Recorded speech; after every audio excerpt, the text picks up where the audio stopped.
Khushwant Singh's The Portrait of a Lady isn't really just a story. It's more like a memory. It's this deeply personal look at his grandmother, who was just a force of nature.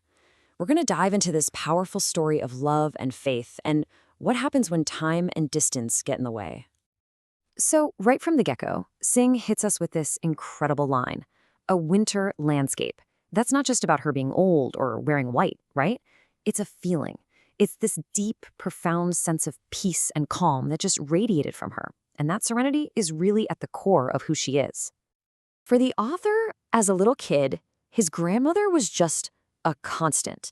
For the 20 years he'd known her, it was like she was frozen in time, in this state of what he calls terrible old age. He says the idea that she was ever young or pretty was almost revolting. She was simply and always his old, beautiful grandmother. And you can see how he builds this picture of her, right? It's all in the little things, the spotless white clothes, the way she walked, but most of all, her constant connection to her faith. One hand was always on her rosary, her lips were always moving in prayer. For her, faith wasn't something she did, it was just who she was. So all of this incredible calm, that was the world they lived in during the first phase of their relationship. See, his parents had moved to the city, leaving him behind in the village with his grandmother. And it was there, in that simple life, that they became best friends. They were, as he puts it, constantly together. I mean, their lives were just completely woven together by this daily routine. Think about it. She woke him up, sang him prayers, hoping he'd learn them. They'd walk to the temple school together, and then on the way back, they'd feed the street dogs. Their entire day was one big shared experience. But you know how it is, that perfect village life, it just couldn't last. Once his parents were settled, they sent for them to come to the city. And this move, which should have been this happy reunion, actually turned out to be the thing that started to pull their close friendship apart. And the author himself just lays it out there, plain and simple. That was a turning point in our friendship. This wasn't some slow drift apart. It was a clear, definite shift. The whole foundation of their relationship, that shared life, was about to get completely turned upside down. And you can just see how different their worlds became. In the village, they were on the same path. But in the city, totally different directions. He's taking a bus to an English school to learn about things like gravity, and she's at home, unable to help and really not happy about what he was being taught. Even that simple act of kindness changed. They went from feeding dogs together to her feeding sparrows all by herself. And look, this gap between them, it wasn't just about what they did every day. It was about what they believed. She was really upset that his new school didn't teach him about God. And the last straw, music lessons, to her, music was for harlots and beggars, not for good families. But she didn't yell or argue. Her disapproval was silent, and that silence created this huge space between them. He says she rarely talked to me after that. So you can really break their whole friendship down into 3 stages. First, you've got that deep bond in the village.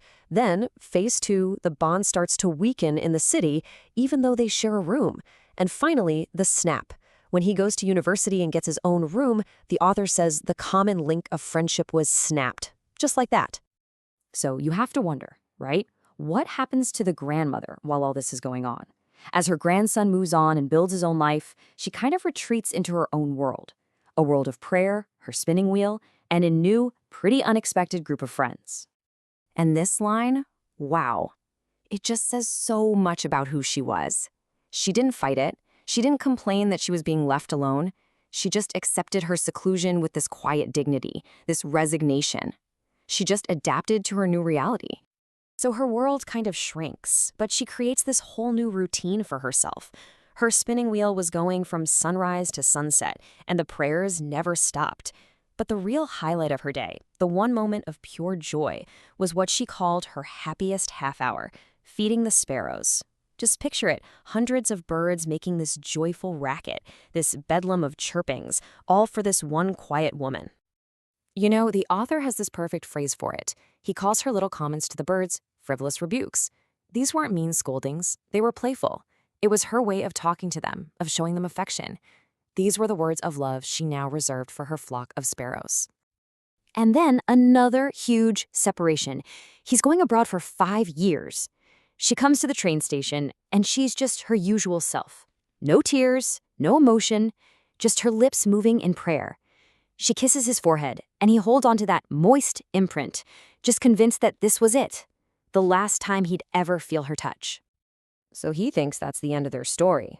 But he was wrong. 5 years later, he comes back, and she's right there at the station waiting for him, looking exactly the same. But that evening, for the first time ever, her steadfast routine just broke. Something totally unexpected happened. I mean, just let that sink in for a second.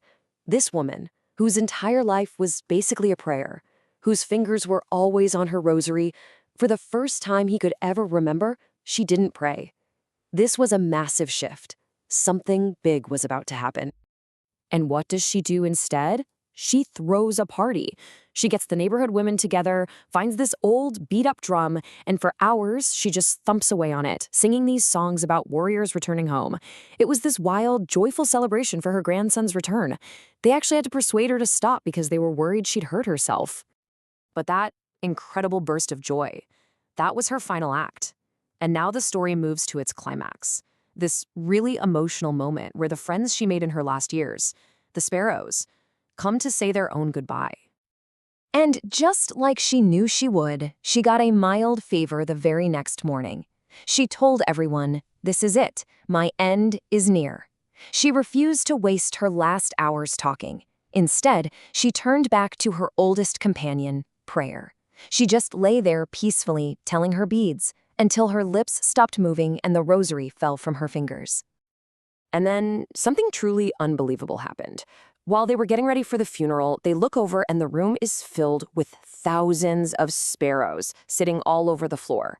But the craziest part was the sound, or the lack of it. There was no bedlam of chirpings, not a single chirp, just silence. So the author's mom, she feels for these birds, you know? She wants to do what the grandmother always did. So she breaks up some bread into little crumbs and throws it out on the floor for them, just like her mother-in-law would have done. And this is the gut punch. The sparrows didn't even look at the bread. They didn't touch a single crumb. They weren't there for the food. They were there for her. They just sat there in total silence until her body was carried away.